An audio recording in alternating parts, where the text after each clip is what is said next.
Se tem uma coisa em Beyblade que nunca me fez sentido na cabeça, é a quantidade de nerf que alguns Bladers tiveram que não fizeram o mínimo de sentido. E qualquer pessoa que é fã da franquia, que assistiu mais de uma vez, eu tenho certeza que concorda comigo. Tiveram muitos Bladers com o decorrer das temporadas que, bem, não fizeram sentido algum terem sido nerfados a quantidade que foi. Foram apresentados de uma forma extremamente forte, quando passou para a próxima temporada foram muito nerfados e na terceira temporada quase nem chegaram a aparecer. É o caso de alguns Bladers como o Tobi, o Capitão Capri, o próprio Teru, que é um Blader extremamente forte, o Raid, por incrível que pareça, o Yu, o Tsubasa, vários outros Bladers também, cara, foram simplesmente nerfados ali pelo bem do roteiro, entre aspas. Já que quando a gente analisa a questão de construção dos Bladers, a questão de construção dos Beyblades, a gente vê que tem lutas ali que não fizeram sentido os caras perderem. A luta do Yu contra a equipe brasileira lá na favela não fez sentido ele ter perdido. Velho, o Jinka perder ali pra Selen, pra equipe brasileira, também não fez muito sentido. Beyblade tem uma sequência de nerf e buff que é muito ridícula, a um ponto que você olha pra aquilo e você fica, velho, isso daqui não faz sentido, isso aqui não tem razão, motivo ou circunstância pra ter existido dessa forma. Só que no fundo, até dá pra entender um pouco do porquê que isso aconteceu, já que eles tinham um espaço muito curto ali pra poder trabalhar com muita história que foi construída. E dentre esses nerfs que nós tivemos, tiveram muitos Bladers ali que foram simplesmente descartados, Bladers que foram colocados como, digamos assim, mais do que secundários e Bladers assim, sem brilho, por assim se dizer. O próprio Tobil é um Blader extremamente forte, um dos melhores Bladers de ataque de todo o anime, que simplesmente foi colocado como escanteio, não foi dada tanta atenção. O próprio Ryutaro, que tinha uma técnica ali que, cara,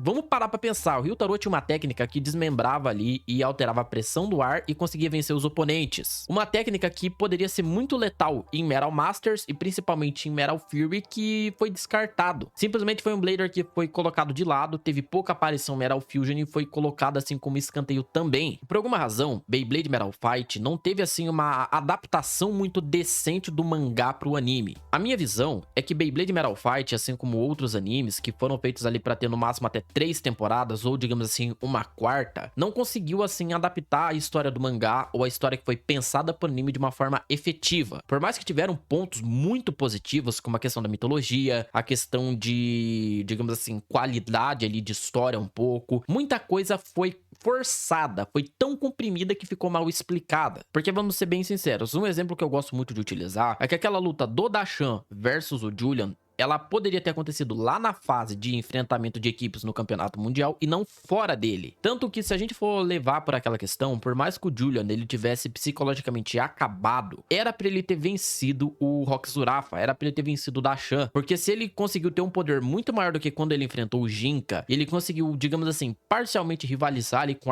o Adscarbex, era pra ele ter tido uma luta muito mais intensa com o Dashan, e simplesmente não aconteceu. Tiveram muitos Bladers, muitas histórias que foram nerfadas, e Bladers e histórias ali que foram dado destaque desnecessário. O próprio Tetsuya Watarigane teve muito mais episódios em todas as 3 temporadas que ele apareceu, que não fez muito sentido. Ele serviu muito mais como um alívio cômico do que, por exemplo, real ali um interesse do personagem. O Tetsuya é o tipo de Blader que não era forte, não tinha habilidade, era um Blader trapaceiro ali que teve uma exploração, digamos assim, dedicada a um episódio inteiro. Beleza, que foi ali naquela fase de exploração da primeira temporada, de apresentar os Bladers e tudo mais. Porém, na minha visão, tiveram muitos outros Bladers, como o Dashan, que podia ser mais explorado, né? Porque o que foi explorado ali na Wan Jong foi o Ti-1. Não foi explorado tanto o Xiaoxin, o Dashan, a Mei Mei. Tiveram muitos personagens secundários que foram mais explorados ali do que os secundários principais, por assim se dizer. E nisso de dar destaques de focos errados, tiveram muitos Bladers que foram nerfados ali sem qualquer tipo de sentido. Vamos analisar o seguinte, o Ryutaro não era um personagem fraco, o Tobi, o Capitão Capri, não é um personagem fraco. Por mais que possa parecer, o Komatsuki Kumada e os irmãos Kumada não são Bladers fracos, só que em Metal Masters foram tratados ali como lixo,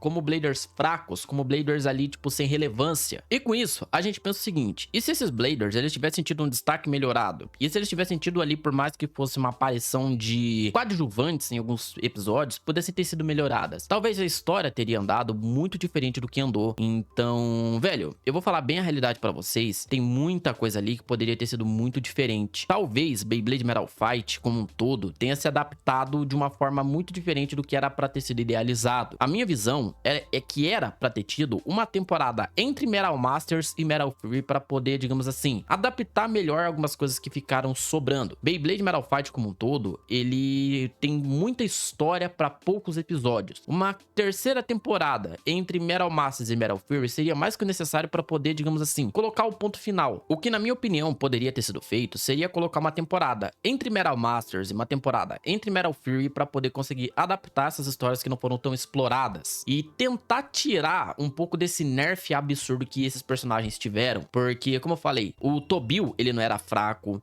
o próprio Ryutaro não era fraco, o Reid não era fraco. Só que foram personagens que foram descartados de uma forma muito rápida. Personagens que poderiam ter tido uma emblematicidade muito mais forte em Metal Masters ou até mesmo em Metal Fury, que foram simplesmente descartados depois lá no final de Metal Fury, colocado como menção honrosa. Beyblade, nesse fato, pecou muito nessa questão de qualidade. Porém, vamos ser bem sinceros, Beyblade ali, ele também teve uma qualidade muito excepcional em algumas histórias que foi dado um foco. A história do Kyoya foi uma história que foi muito bem construída. A própria história do Benkei foi uma história que foi muito bem construída. A história de evolução ali do Kenta também foi uma história muito bem concluída. Então tiveram muitas partes ali que, por mais que, assim, teve redundância, também foram muito bem exploradas. Mas isso daí, cara, fica para um próximo vídeo. Pois bem, galera, o vídeo já vai chegando aqui no final. Eu queria agradecer de coração mais uma vez a todo mundo que compareceu e pedir para vocês ajudar aí na força do like, da inscrição, galera, que isso daí faz uma diferença enorme aqui pro canal. E pois bem, galera, o vídeo vai chegando no final. Eu queria agradecer de coração a todo mundo que compareceu até aqui e, cara, pedir seu apoio no like e na inscrição, que é rápido, é grátis e você consegue ajudar o canal